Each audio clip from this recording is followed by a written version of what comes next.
fellow lovers of the liminal and the weird, and welcome to another video by Liminal Spaces.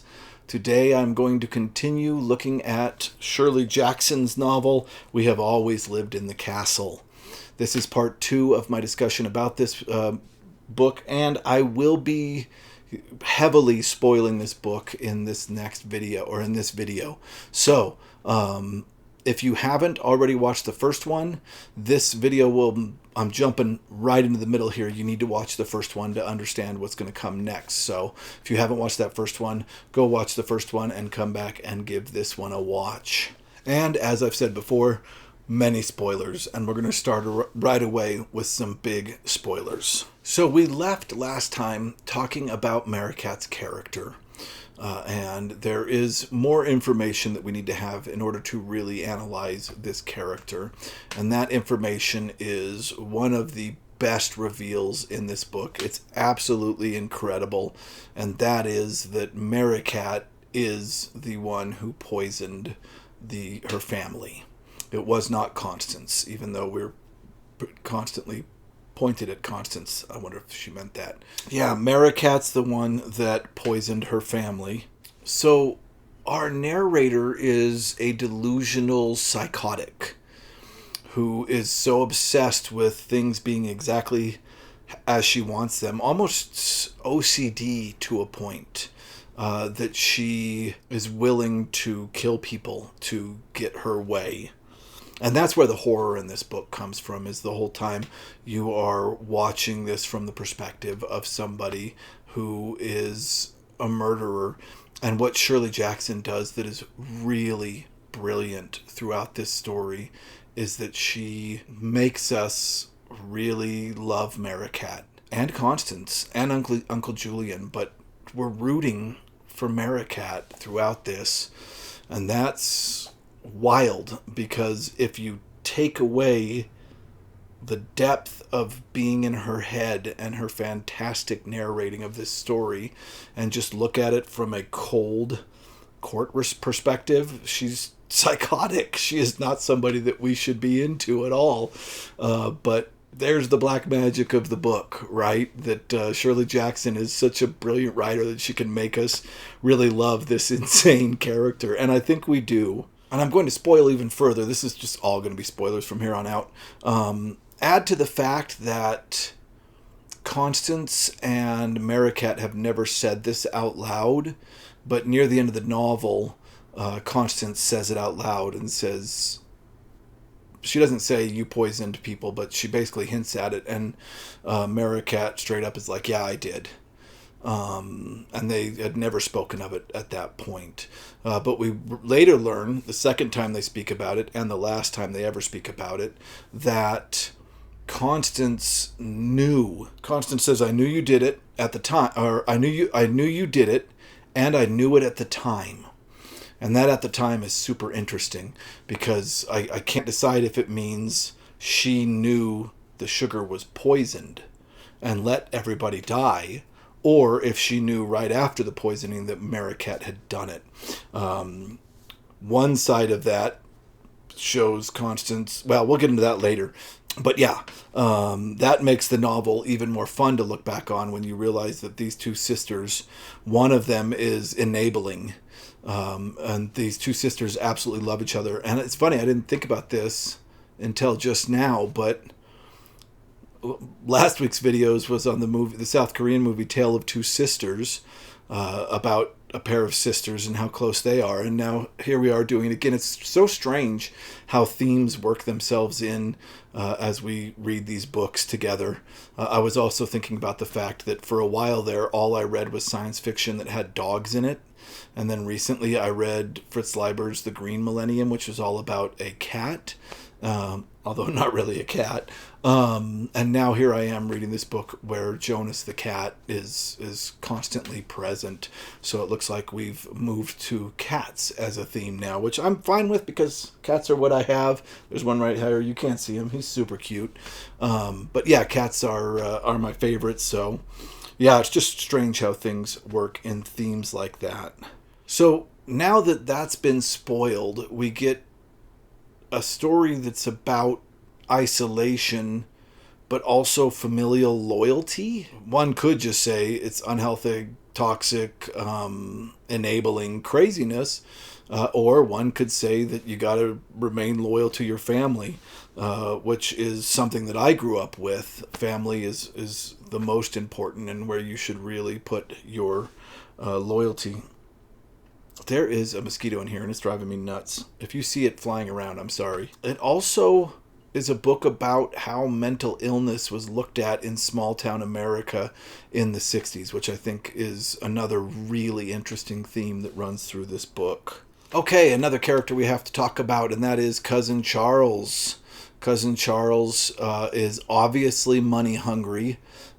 His brother, or his father, who was the brother of Mary Cat and Constance's father, dies, and although he had done the best with his money, that's not true. Mary Cat and Constance's dad also did good with the money. Uncle Julian was the only one that was having a hard time with money, and those are the three brothers. But Cousin Charles's dad doesn't leave him anything, and so he decides to show up after. So Cousin Charles's dad wanted nothing to do with this murder stuff, this poison stuff. So he basically cut off this side of the family when this occurred. So Cousin Charles was never able, he claims, to come and speak to them about it or go to trial and try to plead for Constance in court or whatever. But once his dad dies, Cousin Charles shows up, and he obviously shows up with the intent to try to get money out of these women. And he decides the way to do that is to just ingrain himself into the household and try to woo Constance, which seems to kind of work. And he has an interesting way that he does this in that he tries to become the patriarch. He tries to use his manliness as a way to force himself into this relationship. So Constance, who plays this mother role, tries to kind of become the father to, or the husband to Constance and the father to everyone else. He is immediately disgusted by Mary Cat's behavior, especially when it comes to anything that is a loss of money. And you could look at this in kind of a classist way, in the sense that he is of the working poor, coming into this house of women who don't realize how good they have it monetarily, and he just watches them squander money, and it drives him up a wall because Mary Cat uses money in her rituals of burying silver dollars. She nails a gold watch chain to the tree, which destroys one of the links, and he just hates how she is constantly wasting stuff as far as he is concerned. Constance is seemingly taken into this bit, and Charles starts to say, okay, we need to put Julian in a hospital, get rid of him, and we need to do something about Mary Cat. She needs punishment. And Mary Cat does not like the word punishment. And we'll talk about that a bit later. She feels like she should never have to be punished. And Constance's way of dealing with this is constantly saying, oh my God, this is all my fault. She feels like she hid after the trial, that she was acquitted, that after her reputation blew up, she hid, and she allowed Uncle Julian and Mary Cat to hide with her.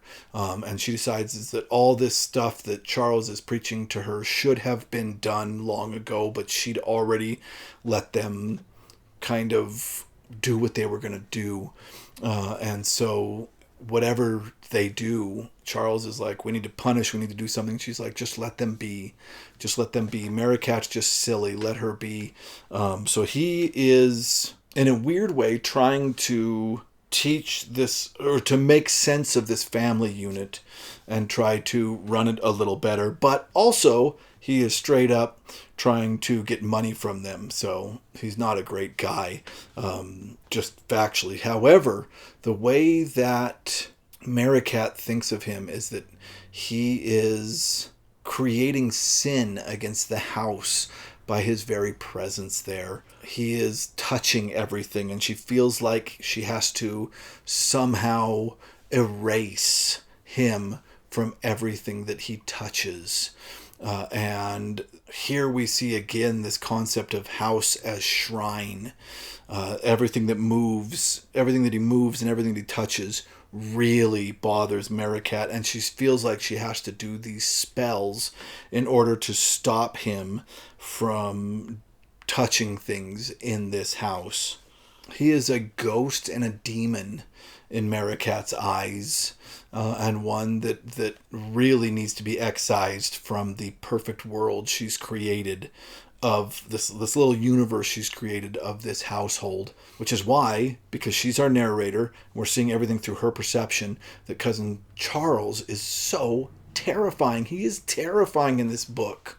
His masculine energy is just crushing and scary, and he's changing everything and trying to take everything over, and he's like this brute that destroys everything around him as he walks. All these things that Maricat has built. All right, I've already kind of started doing this, but I think I'm going to flip back to Maricat for a minute, because her reaction to Charles reveals so much of her personality. And I think it's important to kind of finish out her character that we talk about this. I think Maricat is obsessed with things being exactly as she wants them. A good example of this is Charles smokes a pipe, and there's no ashtrays in the house, so he doesn't know where to put his pipe.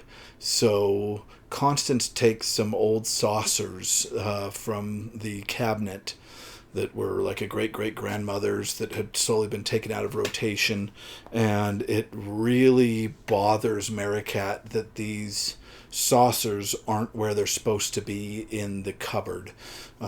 It's almost kind of an OCD reaction. She wants everything where it's supposed to be. Her schedule for every day is very structured, and he just completely destroys everything being the way that she wants it. And this is why I think she reacts so hard to trying to get him out of the house. And when it comes down to it, I think Maricat only wants her and Constance to be in the house.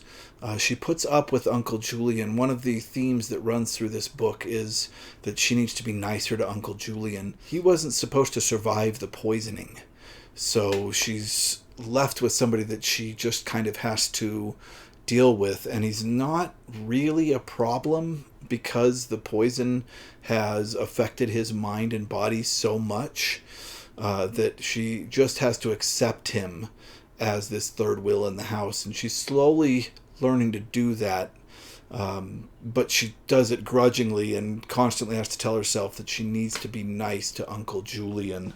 She won't go into his room.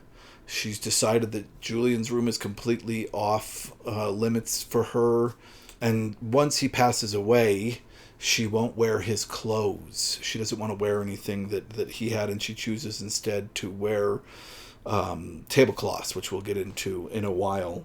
So I haven't really been going over the plot of this novel because the plot is very simple. The plot is not what this novel is 100% about, although the plot is super interesting because the entire first half of the build-up of the novel is just revealing the background information, and then Cousin Charles comes, throws everything off, and Maricat is finding all these different ways to try to undo what he's done. She moves all of her father's stuff into the attic where he can't get to it.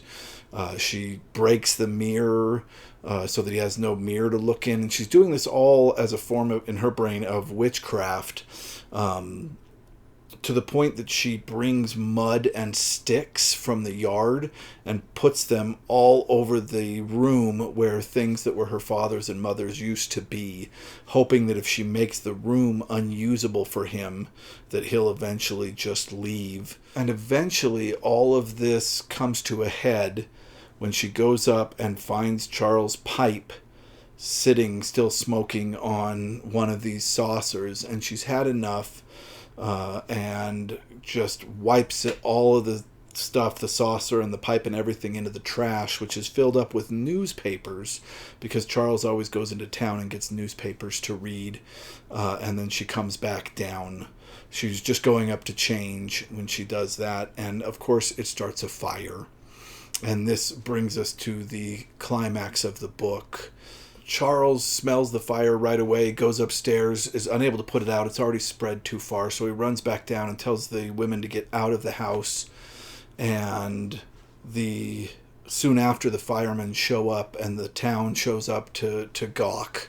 And Constance is terrified of all the people from the town being there, so we see Maricat take over. And she leads Constance to this corner of the porch that is covered in vines, so they can kind of stay back there. And none of the town realize that they're there. And the firemen are working so hard to put out the fire. And the townspeople start randomly yelling, "Let it burn." And a lot of their anger watching this house almost be burnt and then the firemen putting it out, a lot of this anger builds within the town. And in many ways, I can kind of introduce the town here as a character, because I feel like it is a character in this book. The town itself is a character. And their rage builds until they kind of turn into an angry mob. And once the fire's out, the chief of the fire department walks down to his truck, takes off his chief of the fire department hat, literally, and it's a metaphor for him ceasing to be the fire chief, and he picks up a rock and hucks it through one of the windows, and the town goes crazy. They all run in the house. They destroy everything. They break dishes. They slam chairs into the walls. They just, angry mob fashion, destroy everything that is of value in the house. And Cousin Charles is there, and he keeps asking people, carry out the safe so it doesn't burn. That's where all the money is. And we soon realize that he's just trying to get help to steal the money.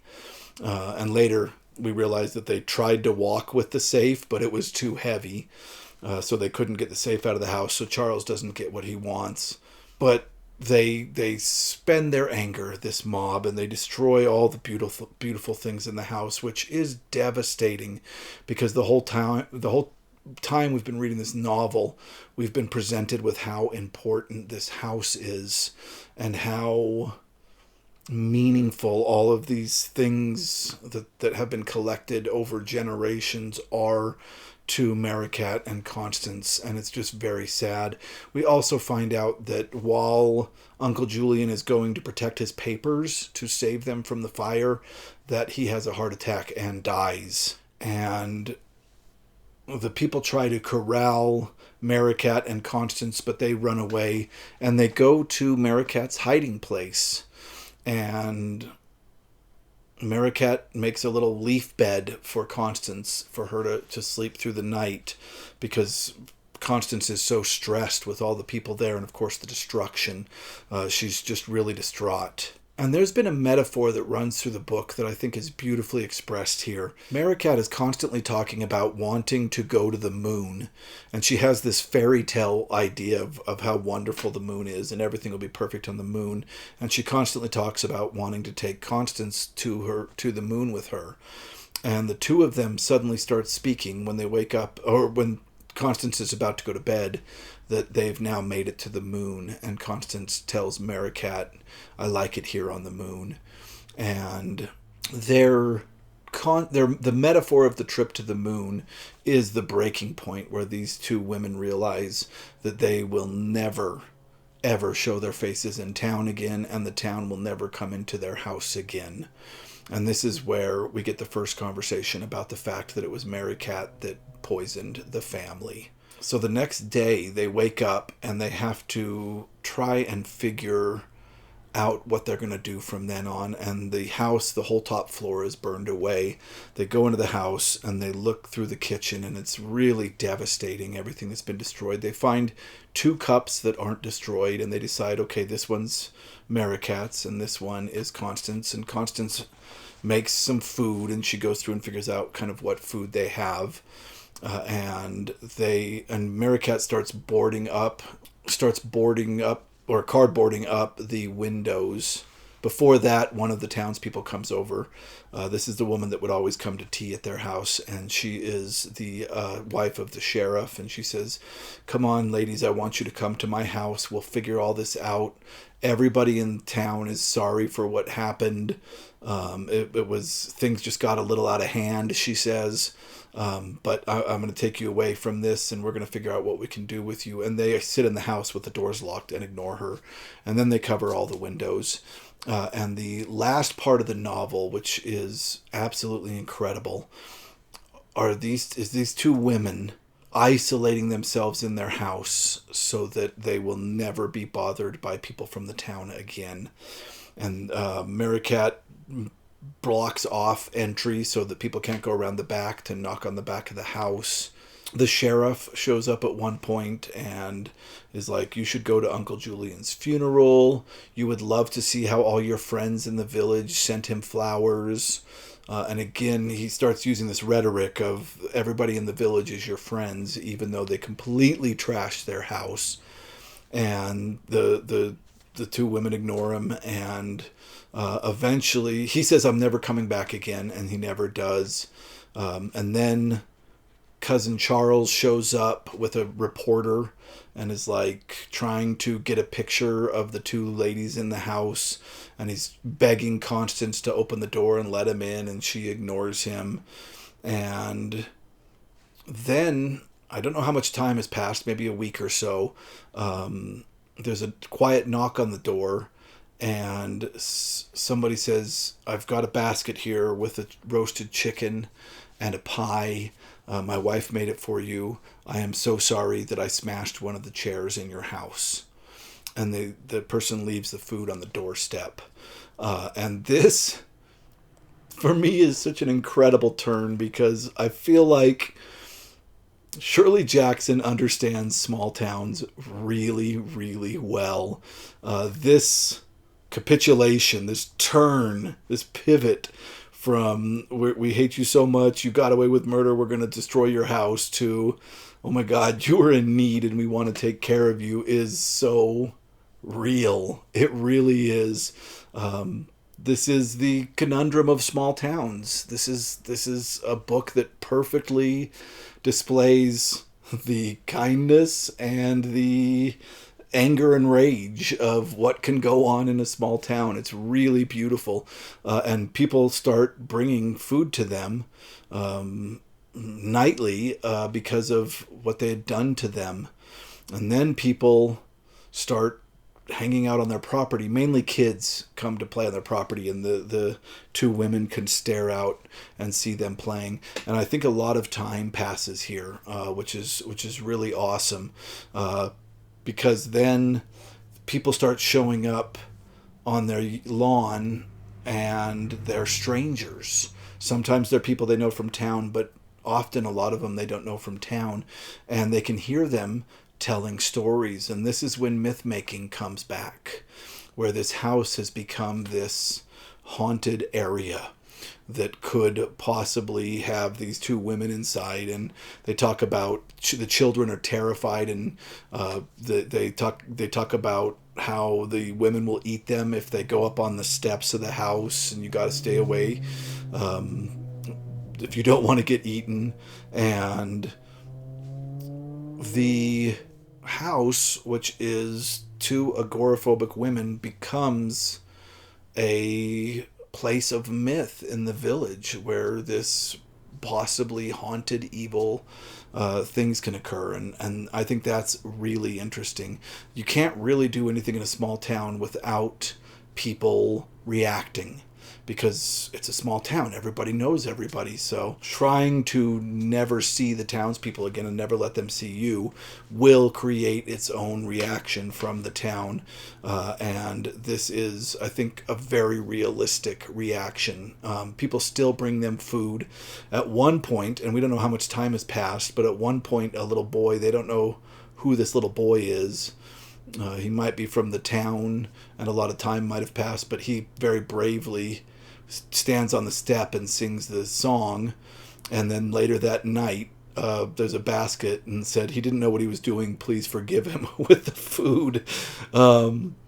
Yeah, so they kind of become the town haunts, which is a really awesome ending, I think, to this novel. It wrapped up beautifully. I love when a novel goes as far as it needs to go and ends exactly where it needs to end, and this one did just that. It is a fantastic package of a book. Final thoughts on the book. One of the interesting things about this book is there are things left out, things that aren't discussed, that we very much want to know.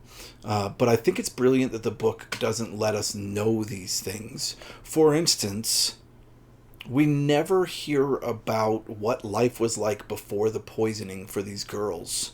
We don't know why the poisoning occurred. The whole time I was wondering, like, were her parents terrible?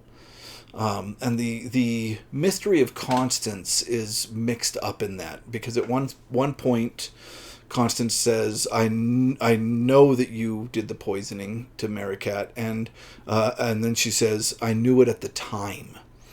And it makes you wonder, did she know Maricat was poisoning? When she says knew at the time, does she mean after the poisoning or before the poisoning?